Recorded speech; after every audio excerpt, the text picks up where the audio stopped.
Graça e paz, amados, um bom dia. O texto que nós vamos meditar hoje é lá em João, capítulo de número 2, onde nos versos 1 até o verso de número 12, mostra o primeiro milagre de Jesus. Verso de número 11 e verso de número 12, conhecido Jesus, princípio aos seus sinais em Caná da Galileia, manifestou sua glória e os seus discípulos creram nele. Depois disso, desceu ele para Cafarnaum com sua mãe, seus irmãos e seus discípulos, e ficaram ali não muitos dias. É um texto bem conhecido, eu já preguei a ele algumas vezes, em alguns casamentos, que nos faz meditar cada vez mais na nossa família, quando Jesus, após acabar ali naquela festa, nas bodas de Caná da Galileia, ele acaba transformando a água em vinho. O vinho era tão bom que até o mestre Sala chama ali os donos da festa e diz: olha, primeiro as pessoas entregam um bom vinho para depois entregar o ruim. Quando todos estiverem já fartos de beberem, nem vão sentir mais a diferença. E vocês fizeram isso de maneira ao contrário do que o costume diz. Verso de número 10, 9 também vai nos remeter para isso. Mas isso significava então que Jesus fazia parte daquele casamento. O verso de número 2, Jesus também foi convidado com seus discípulos para o casamento. E ele só pôde fazer a transformação porque ele estava ali presente. Eu sempre, quando falo desse texto, eu insisto em chamar a família, chamar os noivos a essa realidade de convidarem Jesus. Porque se Jesus se faz presente na vida do casal, a transformação dos problemas poderá acontecer. É evidente que Jesus tem poder para isso e ele poderá então transformar a alegria que já se acabou e agora a tristeza tomou conta porque o vinho não existe mais, porque o motivo da alegria do casal não existe mais. Jesus estando presente na vida daquele casal vai transformar. Mas eu queria, além desse ensino já dado nesses poucos minutos, meditar sobre duas situações aqui que me chamaram a atenção nesses últimos dias. O primeiro, do verso 3 e verso 4. Tendo acabado o vinho, a mãe de Jesus lhe disse: eles não têm mais vinho. Mas Jesus disse: mulher, que tenho contigo, ainda não é chegada a minha hora. E verso 5 também. Então ela falou aos serventes: fazei tudo o que ele vos disser.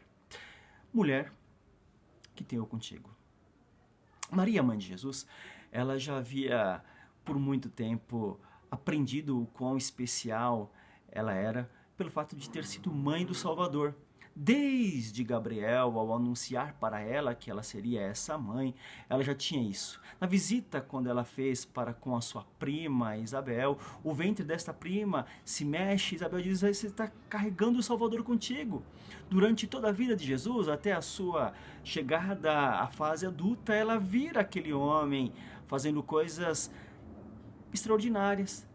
Seus milagres ainda não haviam sido feitos, mas conviveu com Jesus, viu ele conversando com os doutos quando criança, viu ele ali crescendo e já sabia que ele era o Salvador. Então aquela mulher, ela chega-se diante de Jesus. Então o ensino aqui é, apesar de nós crermos em Jesus, muitas vezes nós nos esquecemos de falar com ele. Nós convivemos com ele, nós sabemos quem ele é e temos talvez vergonha de comunicarmos com ele, de entregar a nossa vida. Ele foi o que Maria fez. Olha, acabou o vinho, Jesus. Acabou o vinho, Jesus. Mais do que se fazer convidado naquele casamento.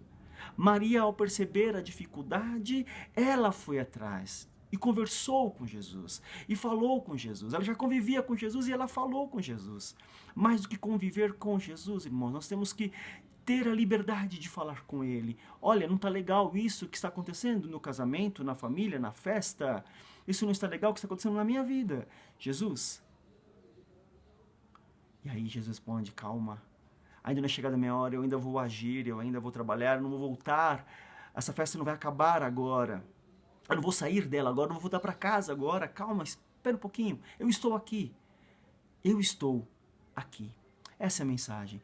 E aí então no verso 5, Maria, olha, fazem tudo o que ele vos disser.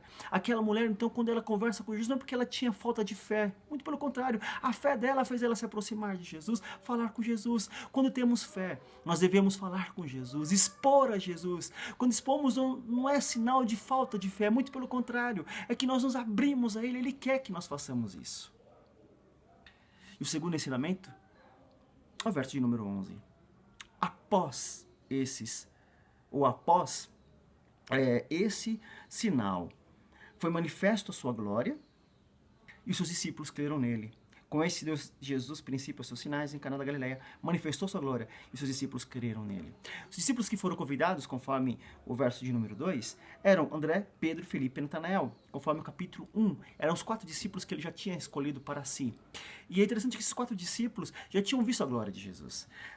O André, por exemplo, no verso de número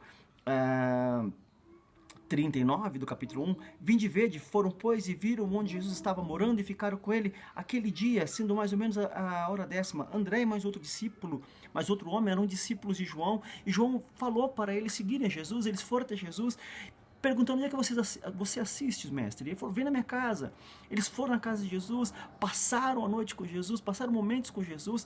Então eles ficaram admirados, tanto é que André vai até seu irmão Pedro, que ainda era chamado de Simão, verso 42, e o leva a Jesus. Estão admirados da palavra daquele homem. Natanael e Felipe, a partir do verso 43, Felipe foi o primeiro a ser achado, ele viu que Jesus era especial, foi atrás de Natanael. Natanael pergunta: por acaso pode ser de alguma coisa boa ali de Nazaré? Jesus se encontra e fala: olha, eu vi que você estava debaixo da figueira. Como assim você me viu? Muito mais coisas do que essa você vai ver. Não só porque eu disse que eu te vi debaixo da figueira, isso é muito fácil para mim. Ou seja, aqueles homens, aqueles discípulos já sabiam que Jesus era especial, que Jesus era sobrenatural, mas ainda não tinham crido. A crença, portanto, é um processo. Você pode ir acreditando aos poucos.